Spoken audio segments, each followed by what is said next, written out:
Hey, this is Steve in Dallas, Texas. It's Wednesday morning, my friend, and you are listening to Light Talk.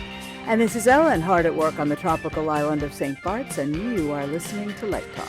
How does one work on the island of St. Bart's? It's very hard. This is Dennis coming to you from the peaceful North Shore of Long Island, and you have tuned in to Light Talk. And this is David back again, coming to you from the beautiful Belmont Shore neighborhood of Long Beach, California. If you don't already know, you are listening to Light Talk, and we are the Lumen Brothers And Sister. That's correct, Ellen. Welcome, everyone, to episode 483. And I want to thank my brothers and sisters for standing in for me. Last 2 weeks, I think I've been gone because lots been going on here in the Casa de Jacques residence. How is the surfing competition going? We don't have senior surfing competitions. We have senior peeing in the pool competitions, which is very good. Well, that'll just drive the octopus right out of the ocean. That's right. It adds with the whole flotation and ballast issues. But anyway, boy, what a great episode you guys had. That interview with David Grill last week. Oh, that was wonderful. Awesome. Yeah, he was great. That was really, really wonderful. He made it easy. Well, yeah. Good guests will do that. But boy, I thought the questions were great. And I thought if you haven't heard it, that's a terrific episode. Check it out. Matter of fact, check out our last 5 or 6 interviews. You know, the only thing he got a little testy about was he would neither confirm nor deny that as a lighting director for television that he owns a yacht also. That's right. I heard that.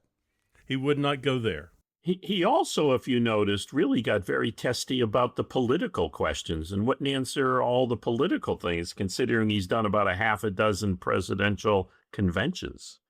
That means he has a half dozen NDAs out there. That's true. And he also wants to stay away from the firing squads that are coming. But other than that, I found it interesting. He hadn't had a Broadway show in like 37 years. Or I did that, too, right? David. That was something. That was kind of wild, But he finally got one. That was awesome. So go and check it out if you haven't checked it out. That was episode 482. And we've had probably our most active month of downloads. I wonder if it was because of that excellent article in Live Design Online. Which one? A lot of them. The one last week. This one that said we were in our 10th year and Yeah. pushed everybody to our most recent episodes. I had all the links in there from all the recent interviews. And how about this big event in Washington, D.C., this big Trump event on the lawn? Boy, that's been having a lot of issues. You know, I bet now that Milli Vanilli is out, they could book us in to do our podcast 4th I of don't July think weekend. it was Milli Vanilli. I think it was Vanilla Ice. Oh, it was both. It was both. Judging from the attendance that we're seeing out there on the lawn, I think those artists made the right decision because who wants to play in front of 12 people? There's no place I'd rather be Right. than on that lawn in 108-degree temperatures and no shade And no anywhere. no generator.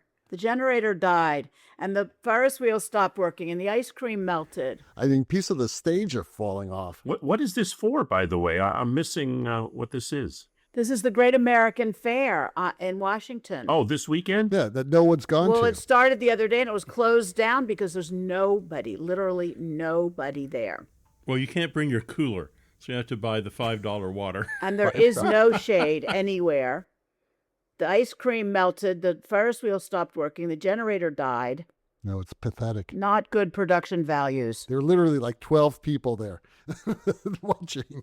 Anyway, let's move on. Let's go ahead and do a show. We have a regular show for you today, and we're going to answer your questions. And I believe, Ellen, you have our first question of the day. I think I do. From Jackson in Alberta, which if anybody doesn't know is up there in Canada, north of the border. And he says that he is designing his first regional opera production. And he asks, how can I convince the director not to use follow spots on the lead singers? I think they ruin the ambiance and overall lighting design. Well, David, as our resident opera lighting designer, what do you think? I thought the same thing, too, when I was a young opera designer. And then I understood what opera's all about. And because this goes all the way back in history. First of all, the one rule, number one rule of opera is primarily singing. That's the most important thing, is the voice and the singing. Absolutely. And everything works around the voice, the music. And with that, the orchestra, and with that, the stage design. And when I say stage design, a lot of really good opera stage designers actually create some sort of a sound shell as part of the set. That's very important. We've talked about this before, but that is important because opera singers don't use microphones. Right. So that's to help project the voices. Otherwise, if you have a bunch of flat scenery, or maybe it's like, wing and drop stuff, forget that eats up the sound. I didn't know that. Yeah. You need a hard surface behind you. So most good stage designers figure out how to create walls and ceilings and things that have a reflective surface. So is it like a parabolic reflector that? No, it just could be flats. Oh, okay. It doesn't have to be anything fancy.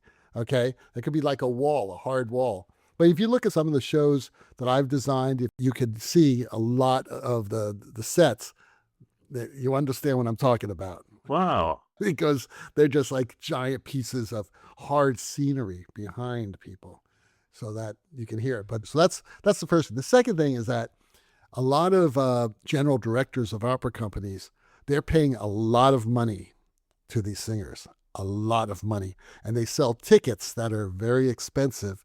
And when people come to see these singers, they want to be able to see the singers. Right. So that's why, like at San Francisco Opera, they always use follow spots, always. And I've done a lot of operas without follow spots, believe me. And a lot of my operas, I use follow spots. They're very low. And there's a constant sort of battle there of like, what's bright enough, what's not. I don't ever want to see the follow spot. I want to feel the follow spot. But sometimes if a general director comes up to you and say, David, I really need to see the singer because we're paying them like $70,000 a performance and the audience really wants to see them. So, that's how it works there. That's how it works with opera. So what I would tell the listener is don't try to convince the director not to use follow spots. That director may be more experienced than you are in opera, and it sounds to me, just asking this question, you aren't that experienced in opera, which is cool, man, because I was the same way. I was absolutely the same way. Use follow spots, but just use them gently. And use them like a nice soft, like an R119 or whatever you're using for diffusion, right? And head and waist, and just just live with it and balance everything out. Very strong key lighting. That does a lot to make that atmosphere look great, even with a follow spot on someone. So you're going to put some diffusion in it. What about color? Well, you want to make sure that you have an attractive color that's going to pull out the skin tones and also pull out the costume. Right. Because the costume is probably worth about $20,000 itself, So right, you want to see that. You got to make sure you want to see that. And usually you'll use at least 3 follow spots, sometimes 4, depending on how the opera is composed. How many singers are involved and how many, and are they all on stage at one time? A good rule of thumb is 4 from the front. I think also sometimes you'll be using 2 follow spots on one person. I mean, that's a trick I've done a lot in musicals where, like you were saying with the costume, you might have a steel blue follow spot color on the whole body of the person, but then maybe a very, very, very light pink that just does the face to burn the blue out and have the costume separate from the face. But the important thing is the softness. I love follow spots. I use them all the time. You definitely want to be subtle.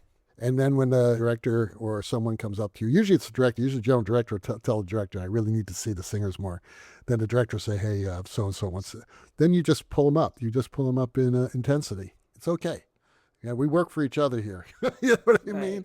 And the bottom line is that general director is signing my check along with everyone else in that theater.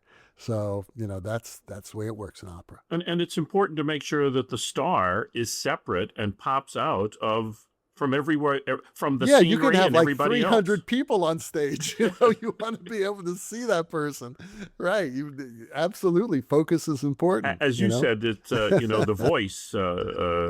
But one of the things that Dave Grill said last week as advice from Bill Klages is the cameo, the close-up, the person, the lead. I mean, just a little trick that most people don't know. The Oprah Winfrey show that I did a million years ago, Oprah was in 8 follow spots. People always said, how does that show look so good? And a lot of talk shows will use 100 soft lights and bathe the whole room. Rather than blowing out the room, I decided to keep the atmosphere, and Oprah was just lit separately in follow spots that were cued to whatever camera direction that she was facing. And that made that show a particularly unique look. But you could never tell there were follow spots. I mean, it shouldn't look like Dames at Sea or some musical where you got a hard edge spot. Right. You don't want to look like a circus. That's right. Also, the follow spots don't have to be all from the front. You can use front, all around truss spots. Yep. You can be all around. Opera's known for, the larger opera houses have spotlights on chairs that are above the first electric. That's it. There's a bridge there, and they have, follow spots up there. It's really nice. I mean, when you're working with this type of, in these facilities, because you do have those options. I know the first time I worked in a lot of the European opera houses, I mean the big ones like La Scala and places like that, they have follow spots on almost every electric. You can put them on there. So it's really nice. And nowadays, you don't need follow spot operators that are up there hanging from these bridges. They could be remote follow spots. It makes it a lot easier. It really does. There you go. Chris from Chicago asks, although I've been out of college for a few years, I still find having my initial meeting with the director on a project is always stressful, especially if they still haven't hired a designer and I'm actually being interviewed. Obviously, they'll be asking a series of questions, but what questions do you recommend that I ask the director so that they know I'm the right person for the project? Director meetings, production meetings, producer meetings. Let's face it, we've all done it. They're always a pain, but I find that some sort of conversational thing is always better. If it's an interview, obviously there's a certain one-on-one thing that's going to go on, but it doesn't hurt to start a conversation with the director so you understand where they're coming from, and they will be asking you questions to find out where you're coming from. But there's no reason you can't ask the director, for example, why he's doing the project. Is he just a hired gun? Did he choose to do it? Does he or she run the theater? Maybe there's a plan to move it on, and that director was brought in to move it on. It's always good to know what his purpose for doing the project was. Another thing to know about is what is the director's goal. It doesn't hurt to ask what his goal is. Is it a favorite play or a playwright that he chose, or was he hired specifically? Does he have some sort of personal connection? It always helps to just talk about his motives for taking on the project, and then that'll lead to your motives for taking on the project. Then the obvious creative questions, discuss what the play is about, what the theme is that he wants to emphasize. Does he see the characters in the play one way and you see it a different way? It's nice to find out how he sees it. What about the mood and the atmosphere? Different designers have different opinions and feelings from directors, but let's face it, we've talked about this in the past. Everybody has to be on the same page as a director. So ask him. Sometimes you get situations where the director wants to make a change to the playwright's intent. Find out what the intent is. I just saw recently Broadway did a revival of Oedipus Rex. It wasn't the traditional Greek tragedy with the center door that Oedipus burst through.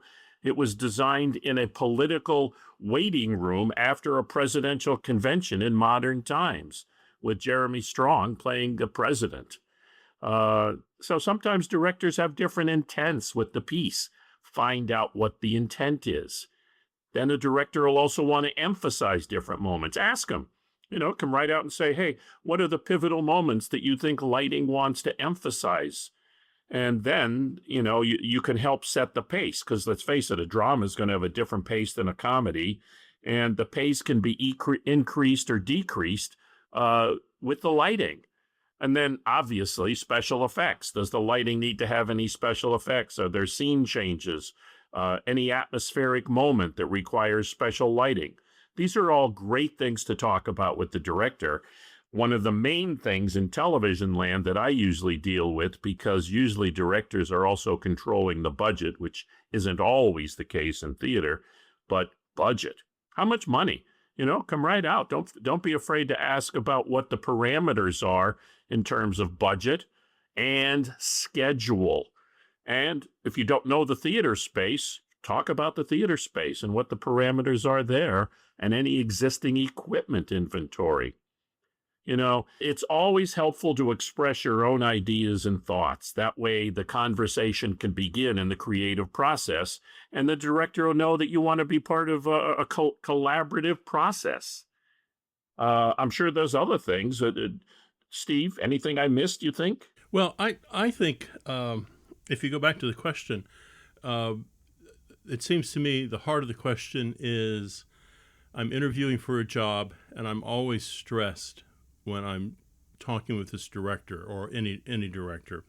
I think the first thing you need to think about and consider, and you might even say it, is after you've had your first sip of coffee, you look at the director and say, why in the world did you call me?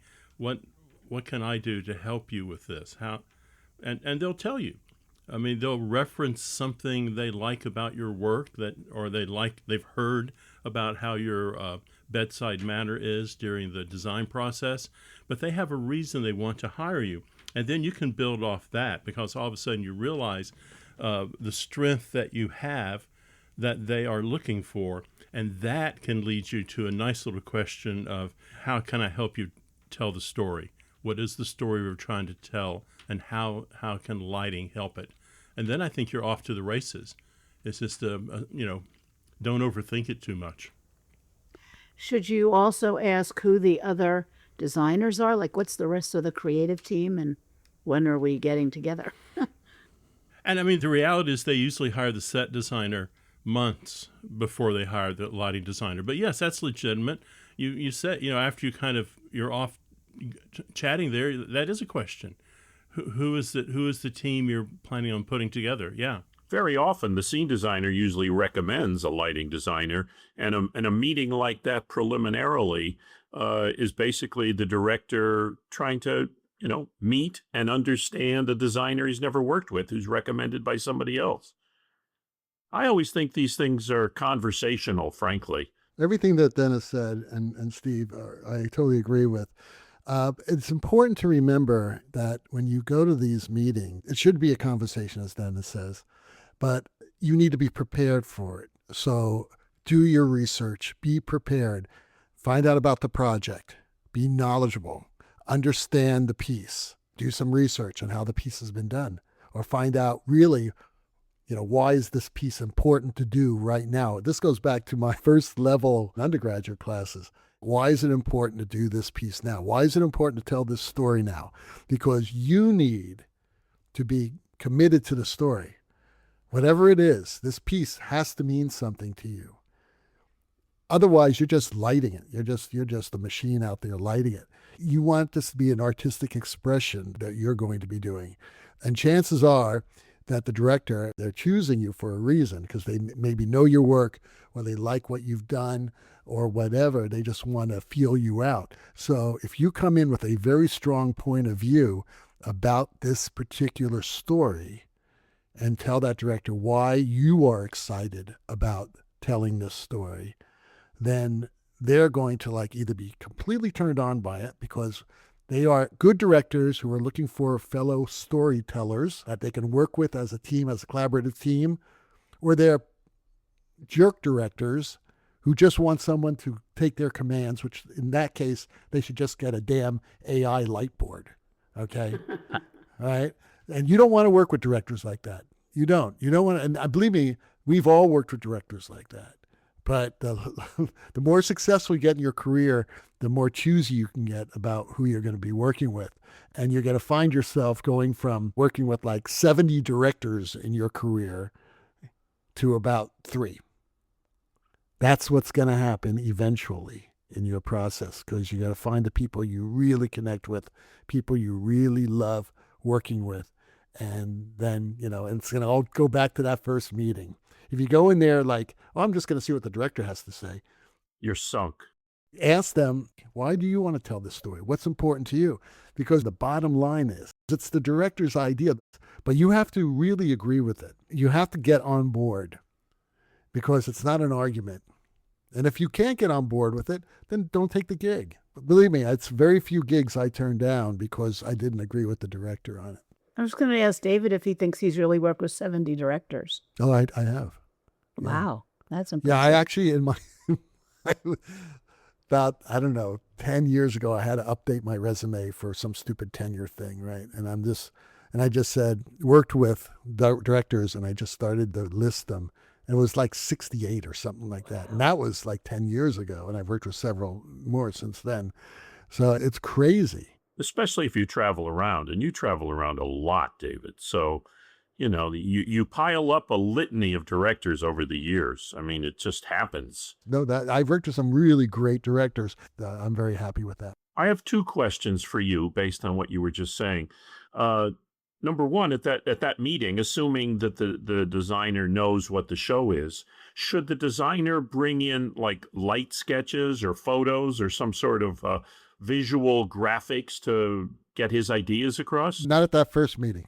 That's another meeting. Okay. But don't be presumptuous, because what happens then goes back to that story that I've told 2 or 3 times on this show about that incredible costume designer who did all those beautiful renderings. Right. She came in and the director was kind of freaked out over it because it was like, oh my God, this is not really what I'm thinking about at all. They don't want someone to jump the gun. You really need a discussion first about why we're doing this show. And that's what good directors do.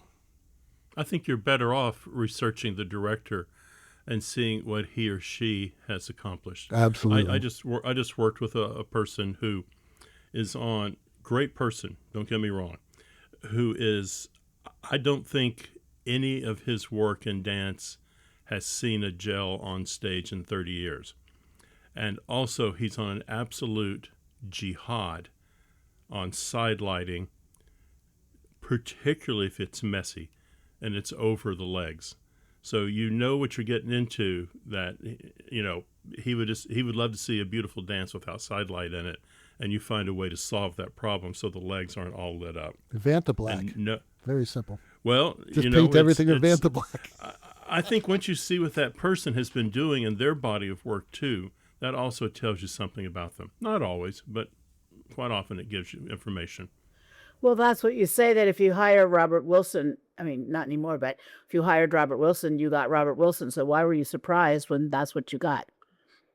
Going back to the other thing you said, David, and I know that, with your experience and Steve, I'm sure it's the same thing. I do it a lot where I'll meet with the director, and right off the bat at that meeting that this is not going to be a fun relationship. And more than once, I've said, I don't think I'm going to do this. And I'm often in a situation, though, that I can sub in another designer from our company.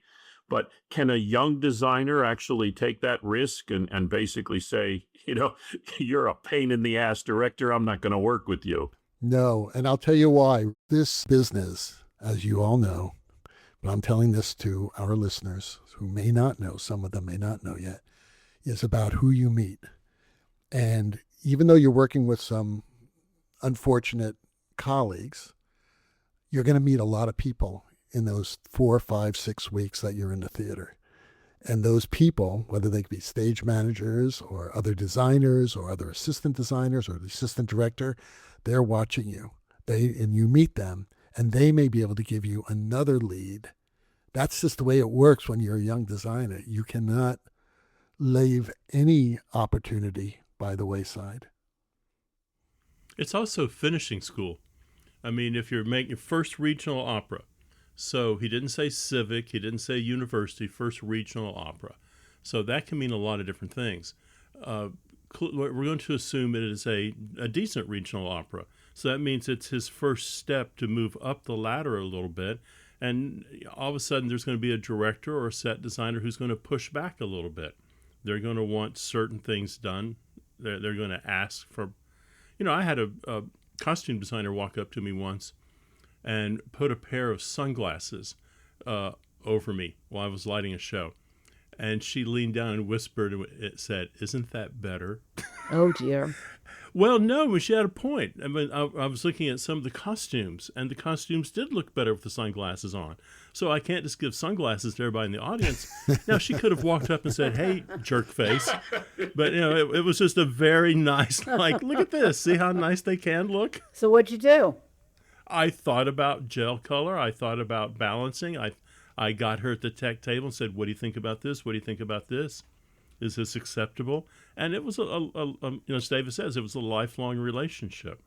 That was very different. So it's the same relationship. My first big show with Ming did something. He had some goofy piece of scenery on stage, and I said, "Gee, this is going to be a problem to light." And he went, "Not a problem for me, problem for you." And on that note, and problems are meant to be solved. Right, and he had that's some funny. solutions in the back of his head about it. you have the next question, David. That's right, I do. Roberta from Tucson asks, what is the most overused lighting cue or effect used in concert lighting? What really makes you groan and roll your eyes when you see it? It's funny that you mention this because the other night, Lori and I saw a concert. It was a terrific concert, by the way. I'm not going to mention who it was. And the lighting was a little lackluster, I must say. And I'll tell you why. Not because it was a poor design, because it wasn't. The designer actually did a very good job. But because this designer used one of my least favorite techniques. Just to tell you, and we've seen this before from some smaller tours and tours that are going into venues that don't exactly have a lot of equipment there, and they don't have a background, they don't have a video screen in the back or things like that. So usually the designer has to put something there. And in this case, it was on black velour. And it's not that the designer used this technique, but it's because he used it over and over again. And that is when you take like 4 or 5 moving lights, you point them at the back wall, you throw a gobo at them, and you start spinning them. And they would just rotate and rotate and rotate and rotate and slow down and speed up, change, prism goes in. It just, Lori and I both have seen this in a lot of concerts that are done on, not the biggest budgets. And it's so annoying. I hate rotating gobos. That's a big problem. Okay? That's the first thing I don't like. I call them spinning gobos on back walls, okay? Strobe lights. I think people overuse strobe lights. It makes me cringe when I get a big strobe light going for no apparent reason. I think when people use strobes or audience blasters for effect, like boom, for a button or something like that in the music or something powerful in the music, that's exciting. But to just go ahead and blast the audience and the band with strobes is another crazy, crazy thing. I don't know. And I'm going back to my early Verilight training days, the flyaway. How many times have you seen flyaways happen when they go, the lights come up? Every single time. Oh my God, please, enough of the flyaway. Sometimes it works, okay? But it's just so old now, and it's so passé. So those are my big things here. How about you guys? Well, let me just say that I saw 2 concerts this week. I didn't go to all of them, but 3 nights of Rush in Dallas. Okay. Best damn lighting designer on the planet. And then I saw someone else. And sadly, he didn't like that concert. I agree. The Gobo-Wheel of Death. You see these 20 gobos Why? do everything they can possibly do. And then you see them do it again in different colors while the color does that. The thing that bugs me a lot, audience blinders, a sloppy chase, and it's not exactly a lighting cue or an effect, but it really bothers me a lot. And that's when all the lights are doing something, and then half of them stop doing it, but they're still moving. They're still moving in the black. That really bothers me. It also bothers me on that flyaway when the beams go up through the truss and up to the ceiling and through the speakers, and Fred the stagehand up there. I mean, they with the don't fire fade out extinguisher. before they hit the truss work. right? Oh man, sloppy lights on the truss. Unless that is your theme for the evening. Oh man, you can do a lot by just cleaning up what your stuff looks like. Riffing off of what David said, the use of gobos and the one gimmick that drives me crazy, and you still see it all the time, is perfectly sharp in focus gobos that are doing the old slow ballyhoo or the sweep upstage, downstage, left and right with super sharp, and it's usually a construction gobo that makes no sense to the song, and I don't get it. And there's, I don't mind the movement, but don't keep it so sharp. And there's no reason why, if it's soft, they have the technology and the programming capability. Fade it out, go to another gobo, bring in another gobo that's soft, so that you're doing a little bit of a subtle chase in that ballyhoo. But then the stupid construction gobos will continue back and forth and back. It makes no sense, and they're in perfect focus. And then just to break it up a little, they'll go to the next gobo in the wheel, which also makes no sense. It's that gimmick of movement for movement's sake that don't enhance the story or the song. Drives me crazy. There's a way to do subtle movements. Oh, totally, in something totally. like this. And, you could throw a prism, a slow rotating prism, and you could have some sort of a focus chase that goes between the prism and the gobo, and have the speed they're counteracting. Yep, and yep. It's a much more amorphous look, instead of like, okay, here's a tree gobo, and now it's spinning. And now we're gonna have four of them going and they're spinning the same direction. Okay, now I'm gonna shake it up. I'm gonna spin two of them this way and the other one counterclockwise. Oh no. Okay, so now, just zoom them out and zoom them in, or do something. Well, give a reason for it too. How many times have you seen the stupid tree branch gobos, and then right next to it is the construction gobo? Makes no sense. A few years ago, I saw a band, a metal band, and their first song had a strobe chase in it, and that thing was stunning. It was stunning. By the time we had gotten to song 12, I bet I saw that chase at least 6 more times. It was good the first time, mildly interesting the second. By the time we got to the third, it was, you've run out of ideas, darling. I'm sorry. I'm sure the Rush lighting designer is absolutely terrific.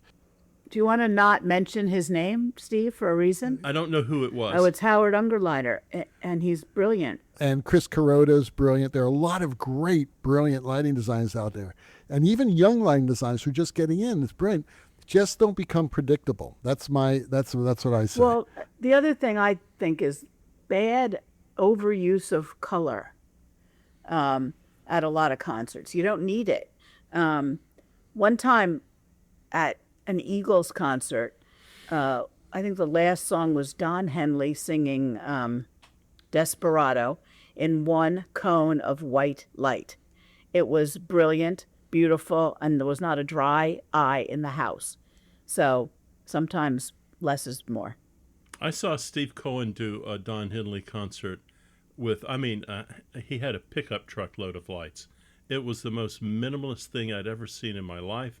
And it was brilliant. It was just, how can he accomplish this with what's in the air? He was just a master. Steve Cohen is another one of the greats. Yeah, Steve started with, I don't know if he started with, but I know he was with Billy Joel from the very beginning. And that's back in the 70s. And I've seen just about every one of his tours with Billy Joel.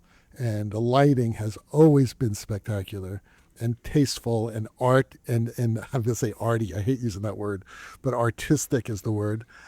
He is an artist, and as these other people we've talked about, we interviewed Mark Brickman, and the stories. And if you haven't heard that interview, go back and listen to episode 258. So check it out. Also, we interviewed John Featherstone. Yeah, John too. Featherstone, who's worked for the Hans Zimmer concerts. I think they're out again now. Is phenomenal. I would love to see that. Yeah. Hans Zimmer is amazing. But hold on a second. We just got a brand new PSA in from our attorney Snoot. Here it is. Now for a public service announcement by me, Snoot. David is worried about hurting any fragile artist feelings, but I'm not. The next loser who subjects me to spinning gobos is going to have to answer to me, and I just may shove that spinning gobo right up his... Okay, thanks, Snoot. But hey, you know what time it is? No, what time? It's time for our sponsor. Oh, you're listening to Light Talk with the Lumen Brothers, and today's Light Talk is sponsored by... A public service announcement from No More 10 out of 12s. Suggestions for your first day as a rock and roll stagehand. Your first day as a stagehand on a rock and roll show will be busy, physical, fast-paced, and just confusing enough to make you question your life choices. It is here you will work and learn from experienced men and women, veterans of the road, men and women who have names like Mississippi, Roach, and Catfish. And if you're lucky, by the end of the day, your new name will not be, "Hey, asshole." Step 1, arrive early. Arrive at least 20 minutes early, not because it's the responsible thing to do. No, you will need 10 minutes to find the stage door, then another 10 minutes to move your car you parked in the truck lane. Step 2, dress the part. Wear black. The goal is to become invisible. If the audience notices you, you have done something spectacular or something spectacularly wrong. Step 3, bring the essentials: gloves, flashlight, hearing protection, Sharpie, multi-tool, and the quiet confidence of someone who earned a C+ in Technical Theater 101. Step 4, learn the language. If someone says, "Grab the feeder from upstage," don't panic. Just follow the people who look like they know where they're going and what they're doing. If someone yells, "Heads," congratulations, you're now playing the duck first, ask questions later game. Really, you only need to know 3 commands. Copy that. Standing by and go. Those 3 phrases run about 90% of live entertainment. Step 5, the zen and the art of road cases. Every road case has 1 bad wheel. The one with 4 good wheels belong to another department. If someone says, "It's just a short push," prepare for a 1/4-mile trek through catering, around the arena, and to a freight elevator that's somehow always on another floor, accessible only by steps. Step 6, cables have trust issues. Every cable's life goal is to become a knot the moment you turn your back.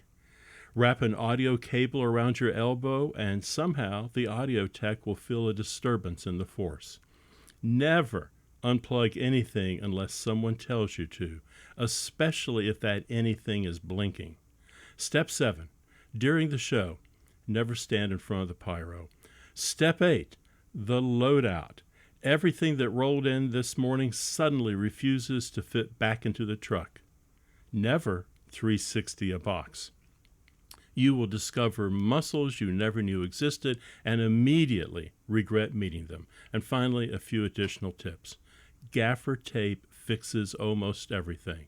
The rest requires zip ties. Never leave your gloves on a road box. That case is already halfway to the next city.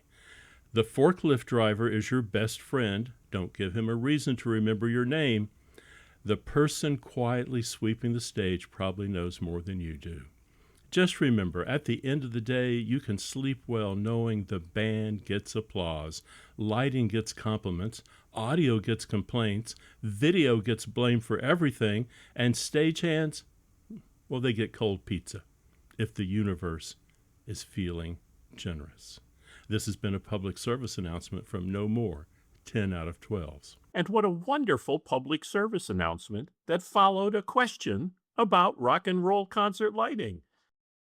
It's like we planned it that way. Almost. Do you remember that, Dennis, when you were 18 and someone yelled, "Hey, asshole," and you went, "Coming"? You mean 14 people turned around and said, "Coming"? That's right. 14 people came around. Right. There you go. Everyone said, "What are you calling me?" Yeah, right. So, Steve, I think you have the last question of the day. Chip in Knoxville asks, how do you stay focused at tech when the director keeps changing his mind? I can't keep up with all the new ideas coming my way. I start to panic and shut down.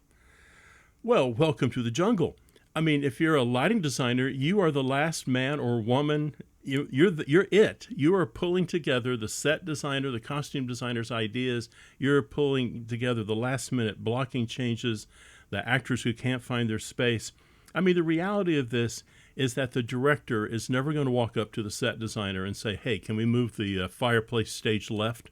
No, he's going to walk up and say, can we move the scene stage left? And I'm guaranteeing you, 9 times out of 10, that decision to move the scene stage left is 100 times better than what it was like on stage right. I think that's part of the joy of being a lighting designer, is you're always on your toes. You've got a bunch of ideas coming at you. You're sitting there figuring out how to make this work. I think that's when it's really exciting. So I love the changes coming. You can't take them personally. Some you can say, let me show you right now. Some, let me show you tomorrow. Some you have to say, let me think about that. But you just have to accept that is, I mean, that's a class you probably should have had in college. How do I deal with changes at the last possible second? What's a nightmare is when they happen at, half an hour before the curtain goes up somewhere and someone's saying, I've restaged this. Can we relight it? David, what do you tell your students? What have you told them about dealing with changes? Well, you are going to have directors, as Steve says, that are going to change their minds. It's and it's a process. And I agree. It is what makes lighting so great, is that it's so easy, especially nowadays with moving lights, to make changes like that. We don't have to have a crew call to change a couple of gels. You just roll in a different, color. Technology has made it a lot easier to be a designer and director, by the way. And you don't ever want to say no. You don't ever want to say no, because that director will remember that. Because you can do it. You may need a little time to do it, but you can do it. So do it. Because as Steve said, chances are it's going to look a lot better. I only have one thing to say, though, about all this, because I think what Steve put it perfectly. When you do make changes, make sure that you save the old cues in another cue stack. Because there's a very good chance that director is going to say, I kind of liked it the way it was 4 days ago. Can you recreate that?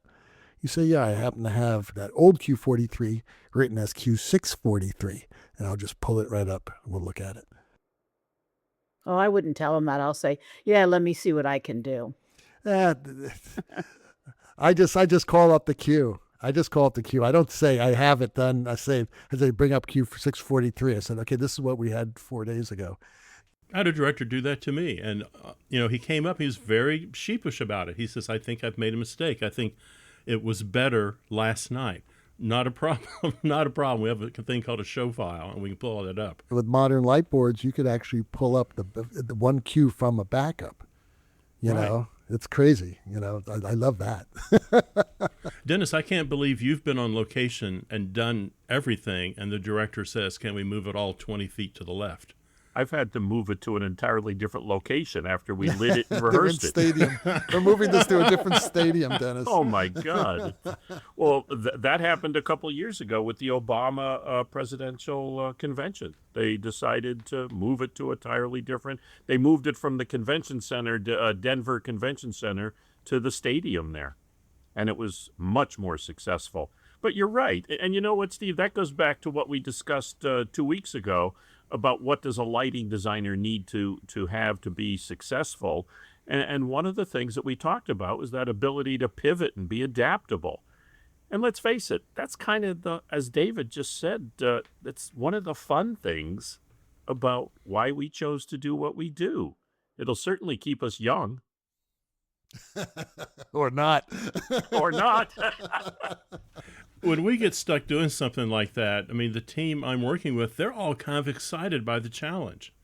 They're pumped, they're ready to go, and they throw their chest out a little bit and goes, yeah, we accomplished something. It's interesting. I just had a call before we started taping. I'm supposed to be in a studio rehearsing for a show that's going to be a July 4th special. But I had a conflict. I was in Tennessee, flew back, blah, blah, blah, blah, blah. But the designer who I have covering me said, everything you lit has been thrown out the window today.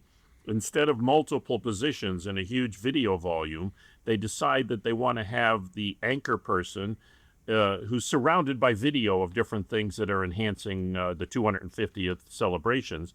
There's going to be a Steadicam now that's going to shoot 360 degrees and just keep turning around the anchor, who's going to keep turning toward the Steadicam, which throws out everything we had done for stationary conventional positions. So I said, okay, tomorrow I'll go in and we'll relight it. That's what we do. There you go. That's why we get the big bucks. Something like that. You know, those yachts, the gas is expensive these days. The yachts. Yes, Right. gas is very expensive on the yacht. All right. Whoa! The rocking sounds of the Luminoids tell us that once again you spent another Wednesday morning listening to Light Talk. You can hear our show on just about every podcast site out there. Check out our website at lighttalk.org and be sure to follow us on Facebook. And don't forget to subscribe to our podcast. That way you will not miss a second of Light Talk insanity. No guarantee is offered regarding the accuracy of any statements or opinions made on this podcast. However, Hey, listeners of this pathetic gibberish. You haven't heard from me for a while. David's been keeping me pretty busy with our own Light Talk After Dark, if you know what I mean. But trust and believe, if you do decide to litigate, you will have to deal with me, Snoot from the Snoot Group, and I'm not any softer, so don't with me. Light Talk coming to you today from the beautiful Belmont Shore neighborhood of Long Beach, California, the tropical paradise St. Bart's, the Lone Star State, and that very Long Island that's east of Manhattan. Be sure to join us next week when we dive into more lighting shenanigans and serve up a fresh, piping hot casserole of nonsense. I'll have 2 slices, Ellen. Light Talk, broadcasting questionable Lumen knowledge and humor around the world. So we will see you all next Wednesday morning. Bye-bye from Light Talk. Bye-bye. Bye-bye.